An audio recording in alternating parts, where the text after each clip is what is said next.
नमस्कार, मी मनोज भोयर. जय महाराष्ट्र मध्ये आपल्या सर्वांचं स्वागत आहे. वीज बिल वसुलीच्या मुद्द्यावरती ऊर्जा मंत्री नितीन राऊत यांच्याशी आपण बातचीत करणार आहोत. खूप स्वागत आहे नितीन राऊत सर आपलं जय महाराष्ट्र मध्ये. नमस्कार. राज्यामध्ये वीज बिल वसुलीचा मुद्दा चिघळलेला आहे. या चिघळलेल्या सगळ्या मुद्द्याच्या पार्श्वभूमीवर ऊर्जा मंत्री म्हणून आपलं पहिलं स्पष्टीकरण काय आहे, काय सांगाल राज्याच्या जनतेला? काल राज्याच्या राज्य मंत्रिमंडळामध्ये एक मोठं ऐतिहासिक धोरण कृषी वीज जोडणीच्या संबंधी आणण्यात आलेलं आहे आणि या धोरणाच्या अंतर्गत 43 लक्ष शेतकऱ्यांना दिलासा देण्याचं काम राज्य सरकारने या ठिकाणी केलं आणि जवळपास 15,000 कोटीची माफी या निमित्तानं या सर्व शेतकऱ्यांना या ठिकाणी देण्यात येणार आहे. या योजनेचं या ठिकाणी वैशिष्ट्य असं आहे की जो पैसा महावितरणला मिळणार त्या महावितरणचा पैसा हा 30% ग्रामपंचायतीच्या विकासासाठी त्या गावातच खर्च होणार आहे. त्याच ठिकाणी विजेच्या पायाभूत सुविधा त्या ठिकाणी उभारण्यात येणार. मग ते ट्रान्सफॉर्मर बदली करणं असो की त्या ठिकाणी लाईट देण्याचं काम असो की त्या ठिकाणी ऑइल पुरवण्याचं काम असो किंवा त्या ठिकाणी सबस्टेशन बनवण्याचं काम असो आणि जवळपास 66% निधी हा जिल्ह्याच्या पालकमंत्र्यांकडे राहणार आहे. अगदी त्यामधनं त्यांना त्या क्षेत्रामध्ये विकासाच्या कामासाठी तो निधी खर्च करता येऊ शकेल. पण हे करत असताना नितीन राऊत जी मला एक सांगा की शेतकऱ्यांना वीज बिल मध्ये सूट तुम्ही देणार आहात, पण आधी त्यांना थकीत रक्कम ही पहिले अदा करायची आहे, भरायची आहे, त्यानंतर त्यांना 50% सवलत दिली जाणार आहे. पण त्यांची क्षमता आहे थकीत बिल भरण्याची? नाही, त्यांच्या थकीत रकमेतच 50% सवलत आम्ही देतो आहोत ना, दुसरीकडे सवलत देत नाही. ती सवलत लागू केली त्याचा फायदा त्यांना होणार आहे. त्याच्यातनं चांगली दिवसा 8 तास वीज त्यांना मिळणार आहे. ग्रामपंचायतीला निधी मिळणार आहे. जिल्ह्याच्या पालकमंत्र्यांच्या माध्यमातून पायाभूत सुख सुविधा उभारण्यासाठी त्या ठिकाणी निधी उपलब्ध होणार आहे. मला सांगा, एका जिल्ह्याला जिल्हा नियोजन मंडळामार्फत 200 कोटीच्या वर विकास निधी मिळत नाही. इथून तर 400 कोटी पर्यंत मिळू शकतात अशी तरतूद असताना आणि शेतकऱ्यांना 15,000 कोटी हे माफ होणार असताना त्याचं स्वागत आपण केलं पाहिजे पहिल्यांदा, असं मला या ठिकाणी आपल्याला विनंती करावी. शेतकरी राज्यात चहूबाजूनी संकटात सापडला असताना त्याच्या पाठीशी खंबीरपणे उभं राहण्याचं काम हे राज्य सरकारचं आहेच. पण आता राज्यामध्ये सामान्य माणूस हा सुद्धा संकटात आहे. ऐतिहासिक धोरण राज्य सरकार आणत असताना सामान्य माणसांच्या वीज बिलामध्ये कोणतीही सूट नाही. त्यामुळे भाजप आणि मनसे हे आंदोलनाच्या भूमिकेत आहे. आंदोलन सुरूही केली आहे, पण सामान्य माणसांचा सुद्धा एक मोठा प्रश्न या निमित्तानं तयार झालाय. त्याला काय उत्तर आहे? एक लक्षात घ्या की आम्ही सुद्धा सामान्य नागरिक आहोत. सामान्य माणसातनच आम्ही निवडून आलेलो आहोत आणि आम्ही सामान्य माणसाचं देणं लागतो आणि राज्य सरकारला ह्या भावना चांगल्या पद्धतीने माहिती आहेत. राज्य सरकार त्यावर काम करते आहे. परंतु करोनाचं हे संकट अजून गेलेलं नाही. करोनाचं संकट अजून डोक्यावर उभं आहे. यावेळेला प्राथमिकता करोनाच्या संकटातनं लोकांचा जीव वाचवण्यासाठी द्यावं की कोणत्या गोष्टीला द्यावं हे राज्य सरकारला ठरवायचं असतं आणि राज्य सरकार त्या मध्ये व्यस्त झालेली आहे. पण याचा अर्थ विरोधी पक्षाच्या मुद्द्यामध्ये कोणताही दम नाही, अर्थ नाही असं आपल्याला वाटतं? भाजप सातत्यानं आंदोलन करत आहे. आज विरोधी पक्षाचं काम विरोध करणे आहे. नाही, भाजप सातत्यानं आंदोलन करत आहे असं जर आपलं म्हणणं असेल तर मला प्रामाणिकपणे आपल्याला एकच प्रश्न विचारायचा आहे की भाजपने आपलं आंदोलन करत असताना, आपली मागणी त्या ठिकाणी मांडत असताना या राज्याचा वाटा जीएसटी मध्ये जो केंद्र सरकारने दिलेला नाही 28,000 कोटी, तो आणून देण्यासाठी आंदोलन केलं पाहिजे. हे लोक सांगतात भारतीय जनता पक्षाचे आपले लोक की आम्ही जनतेचे कैवारी आहोत, जनतेचे चौकीदार आहोत. हे तर जनतेचे थकबाकीदार आहेत हो. हे काय आम्हाला शिकवणार आहेत या ठिकाणी. यांना जर हिंमत असेल यांच्यामध्ये तर यांनी नरेंद्र मोदीशी भांडण करावं, त्यांच्या विरोधात आंदोलन उभारावं आणि लढा देऊन या ठिकाणी राज्याचा वाटा, राज्याचा हिस्सा 28,000 कोटीचा या ठिकाणी आणावं. राज्य सरकारला एक मदत होईल आणि राज्य सरकार निश्चितपणे सामान्य नागरिकांचे प्रश्न या ठिकाणी त्या ठिकाणी उचलून धरेल आणि त्यांना न्याय देईल. पण कोणतंही संकट राज्यात उभं झालं की राज्य सरकारचा एकच दोष असतो की केंद्र सरकारकडे 28,000 कोटी रुपये जीएसटीचे बाकी आहेत. ते जर दिले गेले तर राज्यातले अनेक आर्थिक प्रश्न सोडवता येईल. हे खरंय? नाही, अजिबात नाही. या ठिकाणी राज्य सरकार अशी भूमिका घेत नाही. कारण आम्ही विरोधकांना एक वागणूक द्यायची आणि सत्ताधाऱ्याला दुसरी वागणूक द्यायची यापैकी नाही आहोत. केंद्र सरकारनं भारतीय जनता पक्षाच्या सरकार असलेल्या राज्यांमध्ये जीएसटीचा निधी दिला आणि मग महाराष्ट्राला का नाही दिला?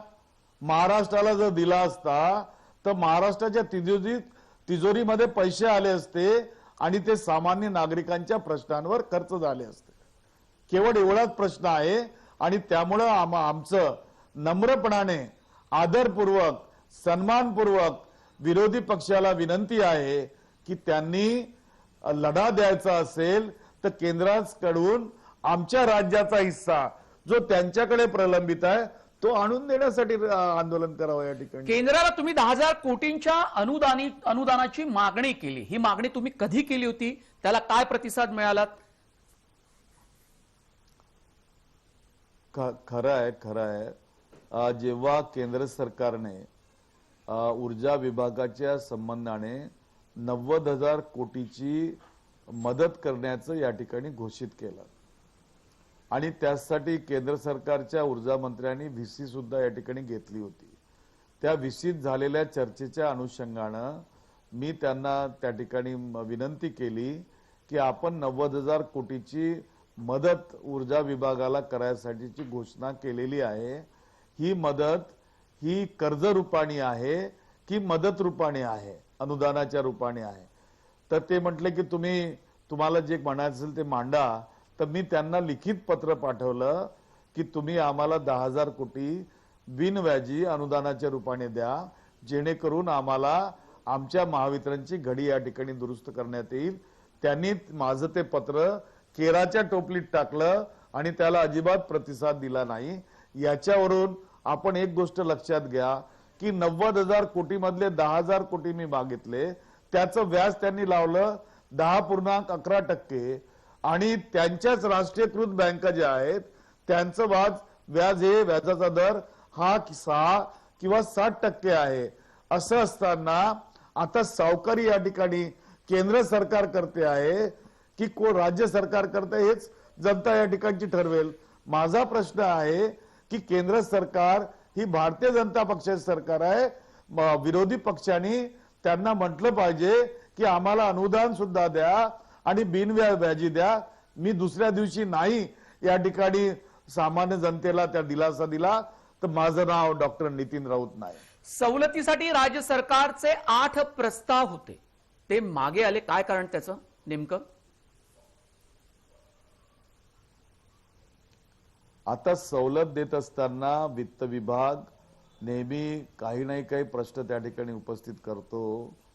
तर त्यांनी जे प्रश्न उपस्थित केले त्याचं उत्तरादाखल आम्ही 8 वेळा वित्त विभागाला प्रस्ताव सादर केलेले आहेत आणि त्या प्रस्तावावर अनेकदा चर्चा सुद्धा झालेली आहे.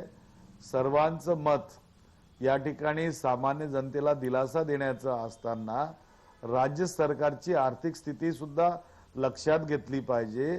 कोरोनाच्या संकटाची दुसरी वेव्ह दिल्लीत सुरू झाली, ती पुन्हा आपल्या राज्यात सुरू होऊ नये याची काळजी घेऊन पहिल्यांदा लोकांच्या जीवाचं रक्षण करणे हे आद्य कर्तव्य या ठिकाणी समजलं गेलं आहे आणि ठरवलं गेलं आहे. त्याचप्रमाणे आम्ही या ठिकाणी काम करतो. हा कोरोनाचा काळ अजून संपलेला नाही आणि त्यामुळं जो विषय आपण मांडता त्या विषयावर याच्यानंतर सुद्धा निर्णय होऊ शकतात. त्यामुळे मला असं वाटतं की या ठिकाणी वाट बघितलेली जास्त बरी. एक दुसरा महत्वाचा मुद्दा म्हणजे थकीत वीज बिलाचा. 2014ला तुमची आकडेवारी अशी आहे की राज्य सरकारला, मी तुम्हाला ती आकडेवारी ती वाचूनच दाखवतो. तुमचा मुद्दा आहे की 2014 पर्यंत 14,154 कोटीची थकबाकी होती, महावितरणची थकबाकी. त्यानंतर ही थकबाकी आता 59,148 कोटीपर्यंत पोहोचली आहे. ही आकडेवारी ऊर्जा मंत्री म्हणून तुम्ही राज्याच्या जनतेसमोर ठेवताय. त्याला उत्तर देताना भाजपाचं म्हणणं असं आहे की फसवी आकडेवारी आहे. तुम्ही वास्तव सांगा काय आहे? असं आहे की मला असं वाटतं की भारतीय जनता पक्षाच्या मागच्या सरकारनं एक अभ्यासगट शेतकऱ्यांसाठी तयार केला होता आणि शेतकऱ्यांना दिलासा देण्याचा एक कार्यक्रम आपण करू असं त्यांनी ठरवलं. जो कार्यक्रम त्यांना करताच आला नाही, त्याची अंमलबजावणी ते करू शकले नाही. आणि असं असताना आज तेच लोक सांगतात आम्हाला आणि अक्कल देतात की आमचा अभ्यास चांगला आहे, खूप चांगला. मी या ठिकाणी त्यांचा अभ्यास कसा आहे ते तुम्ही सांगितलेल्या आकडेवारीवरूनच मी या ठिकाणी सांगतो की 2014ची आकडेवारी आणि मार्च अखेर 2020ची आकडेवारी याची तफावत जर आपण काढली तर केवळ 6,000 कोटीचा या ठिकाणी फरक पडलेला आहे. आणि हा 6,000 कोटीचा फरक हा करोनाच्या या काळातला आहे थकबाकीचा, हा रेग्युलर याच्यातला नाही. तेव्हा करोना नव्हता आणि करोना नसताना यांनी जी थकबाकी 51,000 कोटीवर नेली. तर मला एक सांगा, याला चांगला अभ्यास किंवा चांगलं काम म्हणाल काय? दुसरं असं मला हे म्हणायचं आहे की ही आकडेवारी भारतीय जनता पक्षाच्या माजी ऊर्जा मंत्र्यांनी जर दिली असेल तर माजी ऊर्जा मंत्री चंद्रशेखर बावनकुळे यांचा अभ्यास जर इतका चांगला होता तर त्याला 2014च्या निवडणुकीमध्ये उमेदवारी नाकारून त्यांना नापास करण्याचं पाप भारतीय जनता पक्षाने का केलं याचं उत्तर कोणी देणार आहे का?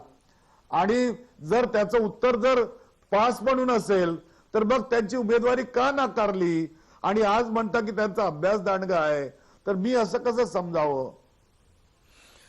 बरं, याला जोडून एक दुसरा मुद्दा असा आहे की माजी ऊर्जा मंत्री नागपूरचे, माजी मुख्यमंत्री आणि आताचे विधानसभेचे विरोधी पक्ष नेते देवेंद्र फडणवीस सुद्धा नागपूरचे आहेत. या सगळ्या विदर्भामध्ये मी सुद्धा नागपूरचा, तुम्ही सुद्धा नागपूरचे आहेत. ऊर्जा प्रक्रिया आणि ऊर्जेचं निर्माण, ऊर्जा निर्मिती ही विदर्भामध्ये खूप मोठ्या प्रमाणात होते. तो तर वाद आहे, तो आता या घडीला आपण काही त्याचा उल्लेख करणार नाही. पण मुळात राज्यातली ही सगळी विजेची जी एकंदरीत परिस्थिती ही अत्यंत म्हणजे जीवघेणी होत चाललेली आहे. कधी असं सांगितलं जातं, चंद्रशेखर बावनकुळे मागच्या सरकारमध्ये म्हणाले की सरप्लस होते आहे, तुमच्या काळात आणखी त्यात घट झालेली आहे आणि त्यातून ऊर्जेचा पुरवठा करणं, विजेचा पुरवठा करणं हे आपल्यासाठी किती सोयीचं होऊ शकतं. म्हणजे मी दोन गोष्टी याच्यातनं सांगेल. पहिली गोष्ट अशी की या ठिकाणी तुम्ही म्हणालात विदर्भाचं नाव काढलं, मला चांगलं वाटलं. कारण त्या ठिकाणी विदर्भातून देवेंद्र फडणवीस आहेत, चंद्रशेखर बावनकुळे आहेत, नाव काढलं आपण. विदर्भाने नेहमी महाराष्ट्र राज्याला ऊर्जा देण्याचं काम केलेलं आहे, आजही ती करते आहे. आणि त्या काळामध्ये मला आठवतं की 2014 मध्ये मुख्यमंत्री बनण्याच्या पूर्वी देवेंद्र फडणवीस हे नेहमी जय विदर्भ म्हणायचे आणि त्याच्यानंतर त्यांनी जय विदर्भाचा नाद सोडला आणि जय महाराष्ट्र म्हणायला लागलेत. तर विदर्भाची ऊर्जेचं काय झालं हे ते चांगल्या पद्धतीने या ठिकाणी तुम्हाला समजावून सांगू इच्छित शकतील. आणि उरला प्रश्न की आता ऊर्जा देत असताना या ऊर्जेमध्ये उत्पन्नात काय झालं, नफा काय झाला, तोटा काय झाला. काल हा प्रश्न राज्याच्या मंत्रिमंडळात सुद्धा निघाला आणि राज्याच्या मंत्रिमंडळात निर्णय सन्माननीय मुख्यमंत्र्यांनी दिला की आता याची चौकशी झालेली बरी.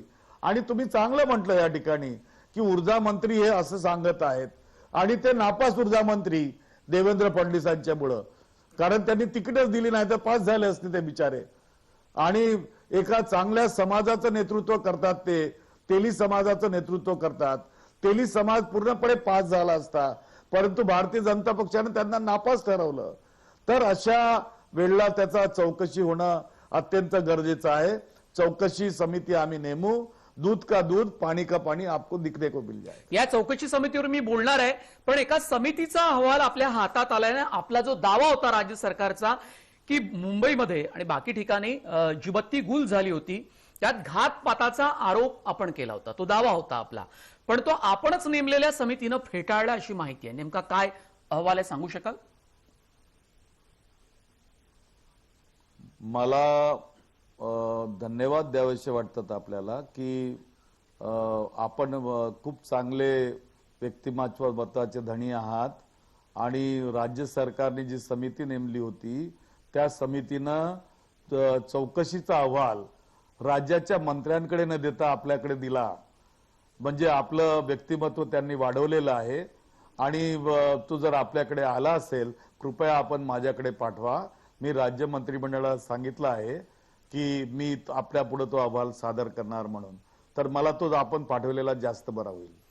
अनेकदा कोणत्याही समितीचे अहवाल हे राज्याच्या प्रमुखापर्यंत, मंत्र्यांपर्यंत पोहोचण्याच्या अगोदर आपण पाहिलंय की त्याची चर्चा बाहेर होते आहे. त्यामुळे व्यक्तिमत्वाचे धनी चांगले आहे किंवा नाही यापेक्षा नितीन राऊत सर, मला सांगा, विधानसभेत मांडायचे अहवाल सुद्धा विधानसभेच्या बाहेर फुटलेले आपण पाहतो. हा सगळा आपल्या सगळ्या व्यवस्थेचा एक भाग आहे अर्थात. पण या समितीचा अहवाल एक साधारणतः किती तारखेपर्यंत येऊ शकेल? खरं आहे.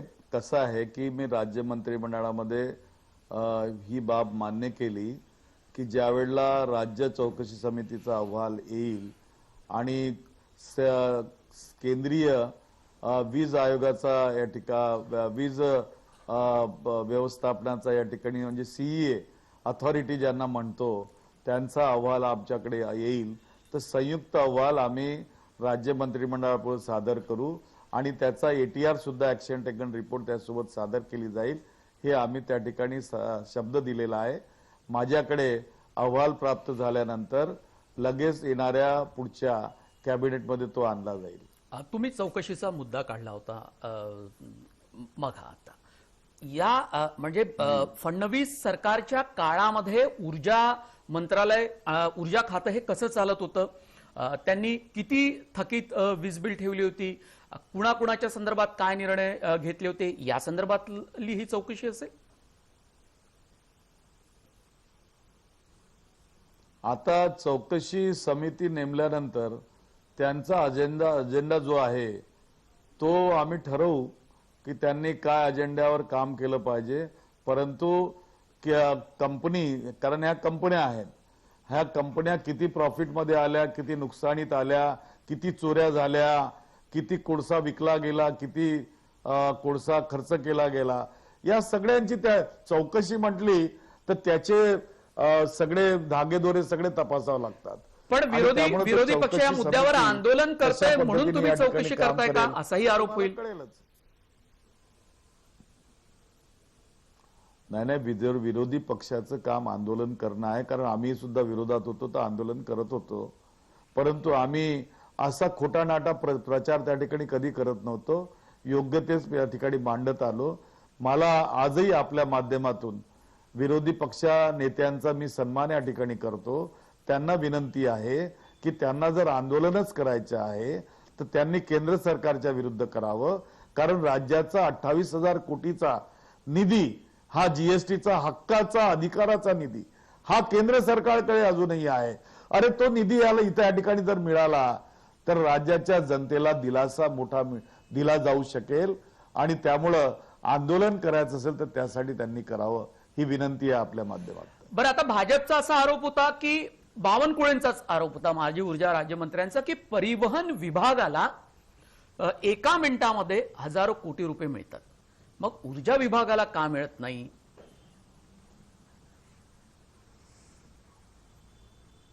आता त्यांनाच विचारा ना की तुम्ही नापास का झाले बा, तुम्हाला पास का नाही करण्यात आलं, मी त्याचं उत्तर कसं देऊ? पण काय होतं म्हणजे परिवहन विभागाचा आपण पाहिला राज्यातला प्रश्न खूप मोठा चिघळला होता. वेतन थकबाकी खूप मोठ्या प्रमाणात होती. ऊर्जा विभागासाठी मला आपल्या काही वेगळा निधी माध्यमातून ते देण्याची कळत आहे. मी परिवहन विभागाचं मला अजून कॅबिनेट पुढे आमच्या आलेलं नाही, त्यामुळे मला त्याची माहिती नाही आणि तो चर्चेचा विषय होऊ शकत नाही. बरं, ऊर्जा विभागासाठी तुमच्या मंत्रालयासाठी काही वेगळा निधी राज्य सरकारनं देण्याची गरज आहे असं आपल्याला वाटतं? नाही, काल राज्य मंत्रिमंडळानं कृषी वीज जोडणीचं धोरण मान्य केलं, त्यामुळं त्यात जो निधी लागतो तो सुद्धा मान्य झाला हे आपण समजायला हवं. यानंतर पुढच्या कॅबिनेटमध्ये आमची आरी पॉलिसी येणार आहे, रिन्युएबल एनर्जीची पॉलिसी, सौर ऊर्जेचं नवीन धोरण ते सुद्धा येणार आहे. एकंदरीत राज्य मंत्रिमंडळ आम्हाला सहकार्यच करते या ठिकाणी. पण नितीन राऊत सर, मला एक सांगा की आता हे राज्याच्या जनतेला एकदा परत तुम्हाला सांगता येईल की वीज बिलामध्ये कोणतीही सूट मिळणार नाही. जे बिल आलेलं आहे तेच तुम्हाला भरायचं आहे. नाही, मी निश्चितपणे सांगू शकेन की वीज बिल जे आलेलं आहे आपल्याला मीटर रिडिंग प्रमाणे जर आलं असेल तर आपण कृपया ते वीज बिल भरावं. ज्या वेळेला वीज बिलाची माफी होईल किंवा निर्णय होईल त्यावेळेला त्याचं समायोजन करून तुमच्या बिलांमध्ये त्याचं व्यवस्था करण्यात येईल. पण मला सांगा, राज्य संकटात असताना आणि कोरोनाच्या काळामध्ये हजारो लोकांच्या नोकऱ्या गेल्या असताना त्यांच्या खिशात आता पैसे नाही आहेत, अशी अत्यंत संकटाची परिस्थिती असताना राज्य प्रमुखांची, मुख्यमंत्र्यांची किंवा तुम्ही मंत्री म्हणून एक साधारणतः काय भूमिका असली पाहिजे?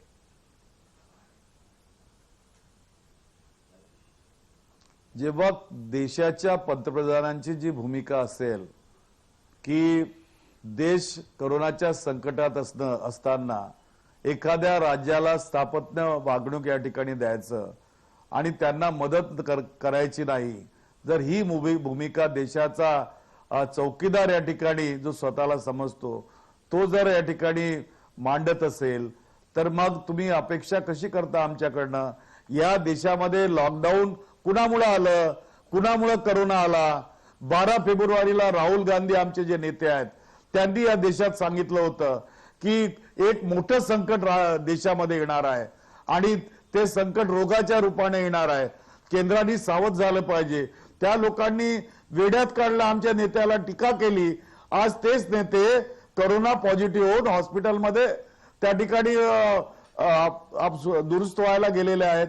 आणि हे असताना या देशामध्ये नमस्ते ट्रम्प कुणी बोलावला? या देशामध्ये जे त्या दिल्लीच्या दर्ग्यामध्ये जे घडलं ते का घडलं? कारण हे सगळं घडवण्यामागे ही विमान सेवा या देशाची जी सुरू होती, हवाई सेवा जी सुरू होती, त्या हवाई सेवेतनं 34 लाख लोक हे भारतामध्ये त्या काळात आले, ते करोना घेऊन आले. म्हणून हे संकट या राज्यावर आणि या देशावर आलेलं आहे. त्यांच्याबद्दल आपण काही बोलत नाही आणि राज्यावर करोनाचं संकट आलं, तुम्ही हे करा, तुम्ही ते करा हे सांगता. अहो, दोषी जो आहे त्या दोषी व्यक्तीला दोष दिला पाहिजे. जो या ठिकाणी जीव वाचवतो आहे त्याला जीव वाचवणारा म्हटलं पाहिजे. हे काम या ठिकाणी करा ना हो. लोक तुम्हाला भलं म्हणतील, तुम्हाला आशीर्वाद देतील. ऊर्जा मंत्री म्हणून तुम्ही कार्यभार स्वीकारला, कोरोनाचं संकट आलं, अनेकांसमोर समस्या निर्माण झाल्या, पण खूप मोठं आव्हान तुमच्या समोर आहे असं वाटतं आणि त्या आव्हानातनं मार्ग कसा काढायचा या संदर्भात काही संभ्रमाची स्थिती निर्माण झाली कोरोनामुळे? नाही, अजिबात संभ्रमावस्था झालेली नाही. फक्त फरक एवढाच पडला की ऊर्जा खात्याच्या तिजोरीत येणारा जो पैसा आहे तो दरमहा 7,500 कोटींनी कमी होत गेल्याने कोरोना काळामध्ये थोडीशी आर्थिक संकट आमच्यावर निर्माण झालं. तरी या संकटामध्ये आम्ही लॉकडाऊनच्या काळामध्ये 24 तास वीज पुरवठा या राज्यातील जनतेला केला. निसर्ग चक्रीवादळ कोकणात आलं असताना अनेक पोल त्या ठिकाणी नेस्तनाबूत झाले, ट्रान्सफॉर्मर पडलेत, डीपी त्याच्यात बंद झाल्यात, आमचे सबस्टेशन संपलेत. त्या सगळ्यांना पुन्हा उभारलं आम्ही. 198 कोटी त्या ठिकाणी खर्च केला. महापूर आला, अतिवृष्टी झाली, त्या ठिकाणी नुकसान झालं. पुन्हा त्या ठिकाणी आमचे लोक योद्धे धावून गेले आणि त्यांनी वीज पुरवठा सुरळीत केला. मुंबईत 12 ऑक्टोबरला जेव्हा मुंबई अंधारात गेली, मुंबईला केवळ 3 तासात पूर्ववत आणण्याचं काम आमच्या लोकांनी केलं. जे 8 तास लागणार होते ते 3 तासात केलं. याबद्दलचं कौतुक कोणी करत नाही. 24 तास वीज पुरवठा आम्ही देतो त्याचं कौतुक कोणी करत नाही. आम्ही डिस्कनेक्शन करत नाही त्याचं कौतुक कोणी करत नाही. आणि तुम्ही काय या ठिकाणी कौतुक आहे नितीन राऊत, तुम्ही केवळ टीका करायची म्हणून नाही, ही व्यवस्था आहे. ज्या ठिकाणी तुम्ही काम केलं त्याचं कौतुक आहे, पण मुद्दे आपल्याला उपस्थित होतात, विचारावं लागतात. आता कोकणातला विषय घ्या. 1.5 महिना तिथे वीज नव्हती काही निसर्ग चक्रीवादळामुळे आणि तिथे इतकं मोठं संकट होतं. आता तिथे वीज नाही आणि वीज बिल आलं. याची आपल्याला एक खातरजमा तर करून घ्यावी लागेल, पडताळणी करावी लागेल ऊर्जा मंत्री या नात्यानं. नाही करतो आम्ही करतो. तुमचा प्रश्न योग्य आहे, त्याची खातरजमा आम्ही करतो आहोत. त्याच्या दुरुस्त्याही त्या ठिकाणी होत आहेत. त्याप्रमाणे त्यांचं वीज बिलही आम्ही घेतो आहोत. आणि मी आपल्याला सांगेल किती संकट आले तरी ऊर्जा विभाग सक्षम आहे त्या संकटाचा सामना करायला माझ्या नेतृत्वामध्ये. आणि त्या संकटाचा सामना करून जनसामान्यांना न्याय मिळवून देण्याचं काम या ठिकाणी केलं जाणार आहे. बरोबर. एकीकडे तुम्हाला जनसामान्यांना न्याय मिळवून देण्याचा प्रयत्न करायचा आहे आणि आजच तुमचं वक्तव्य आहे की वीज ग्राहक आपल्यासाठी देव आहे. पण या सगळ्या पार्श्वभूमीवर विरोधकांनी भाजपनं आपल्या राजीनाम्याची मागणी केली. एक मुद्दा भाजपनं त्यांच्या हातामध्ये हा मुद्दा मिळाला, ते म्हणतायत की हा जनसामान्यांचा मुद्दा आहे आणि तो मुद्दा घेऊन ते रस्त्यावर उतरले आहेत. आता जागोजागी जर त्यांनी आंदोलनं करायला सुरुवात केली तर अर्थात राज्य सरकारला त्याचाही कुठे विचार करावा लागेल की त्याला आपण दुर्लक्षित करून सोडून देऊ.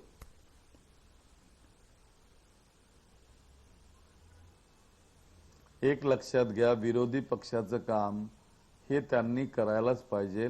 आणि मला सार्थ अभिमान आहे सगळ्या विरोधी पक्ष नेत्यांच्या बद्दल, कारण मी त्यांचा सन्मान करतो की ते विरोधी पक्षाची भूमिका अत्यंत उत्कृष्टपणे पार पाडत आहेत आणि त्यांनी ती पार पाडलीच पाहिजे.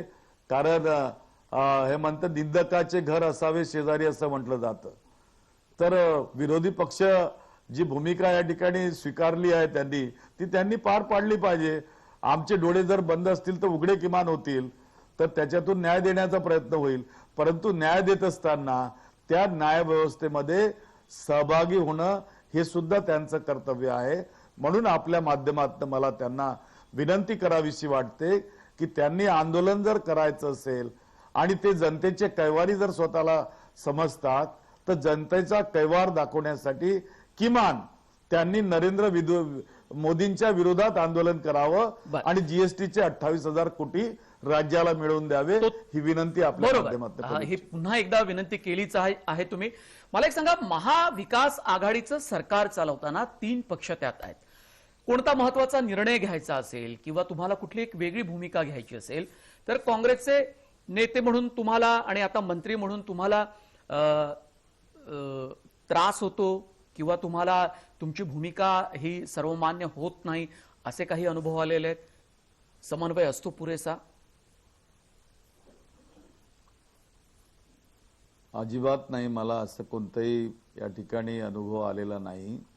मी खात्रीपूर्वक आपल्याला सांगू इच्छेन की उद्धव ठाकरे राज्याचे सन्माननीय मुख्यमंत्री एक घरंदाज असे मुख्यमंत्री आहेत. त्यांना एक वारसा आहे या राज्यातल्या चांगल्या लोकांचा आणि तो वारसा तो चांगल्या पद्धतीने या ठिकाणी पार पाडतायत. आणि दुसरं उपमुख्यमंत्री जे आहेत ते सुद्धा घरंदाज आहेत आणि दस्तूर खुद्द देशाचे नेते शरद पवार साहेब यांचं मार्गदर्शनही या दोघांना या ठिकाणी प्राप्त होत असते. आणि आमचे नेते राज्याचे आदरणीय बाळासाहेब थोरात हे सुद्धा त्या ठिकाणी काम करतायत. माजी मुख्यमंत्री अशोकराव चव्हाण त्यांना सहकार्य करतायत. हे मिळून सगळी मंडळी, इवन जयंतराव पाटील सुद्धा एक खानदानी घरंदाज माणूस त्या ठिकाणी राष्ट्रवादी काँग्रेसचा नेता आहे. हे मिळूनच निर्णय करतात त्या ठिकाणी. बरोबर. आणि अर्थमंत्री आणि उपमुख्यमंत्री याच्या अजित पुढे पवार निर्णय सुद्धा आपल्या सोबत एकत्रितपणे या आहेतच. ठिकाणी होतील. समन्वय आहे, समन्वय आणखी वाढला तर जनतेचे प्रश्न मार्गी लागतील. जी. ऊर्जा मंत्री नितीन राऊत, खूप आपले धन्यवाद. अत्यंत विस्तारानं आपण उत्तर देण्याचा प्रयत्न केला. पुन्हा एकदा आपले धन्यवाद.